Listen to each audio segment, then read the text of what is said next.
どうも、ケンティです。今日はこのティッシュを使って鼻をこすぐってどれだけ耐えれるかをやっていきたいと思います。まずはですね、ティッシュをね、こうやって細くしたら、はい、ここに時計があります。これを1分間測っていって、何秒でくしゃみが出るか。では、いきますよ。5、4、3、2、1。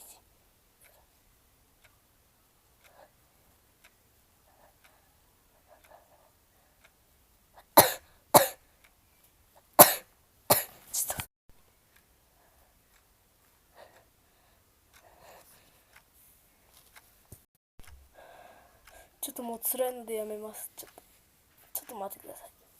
こんなに見苦しい姿を見せてすいませんでした。ちょっと次からもうちょっと頑張ります。